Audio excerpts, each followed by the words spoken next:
महायुतीचं 25 तारखेला स्नेहभोजन आयोजित करण्यात आलंय।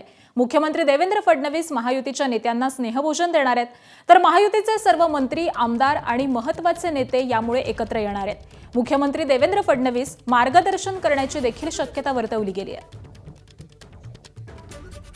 आणि याच सगळ्या संदर्भामध्ये आपण अधिकची माहिती जाणून घेऊयात। आमचे प्रतिनिधी अक्षय भाटकर सध्या आपल्या सोबत आहेत। अक्षय, महायुतीचं 25 तारखेला स्नेहभोजन आयोजित करण्यात आलेलं आहे। मुख्यमंत्री देवेंद्र फडणवीस यांनी याचं आयोजन केलंय, काय नेमकं कारण आहे? सध्या तर या संदर्भातलं कारण असं काही वेगळं सांगितलं गेलं नाहीये, मात्र गेल्या अनेक दिवसांपासून एकत्र स्नेहभोजन झालेलं नव्हतं किंवा जे तिन्ही पक्षांमध्ये असं एक समन्वय असावा, मंत्र्यांमध्ये, आमदारांमध्ये आणि सार्वजनिकरित्या जे मतभेद होतात ते होऊ नयेत, या सगळ्या कारणासाठी हे स्नेहभोजन जे आहे ते ठेवण्यात आल्याची शक्यता आहे।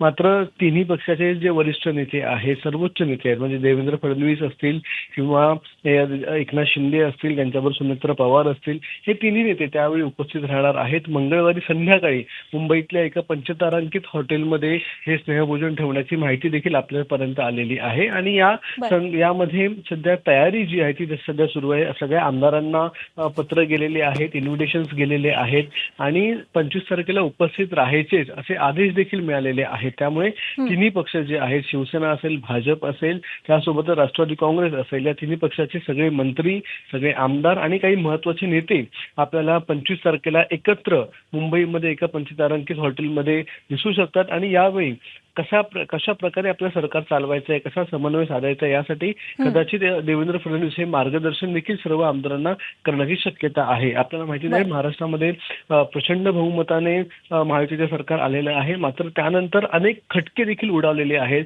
महायुतीच्या नेत्यांमध्ये, आमदारांमध्ये, मंत्र्यांमध्ये। हे सगळं थांबवावं यासाठी हा प्रयत्न असल्याचं दिसून येत आहे। नक्कीच, धन्यवाद अक्षय या सगळ्या सविस्तर माहितीसाठी।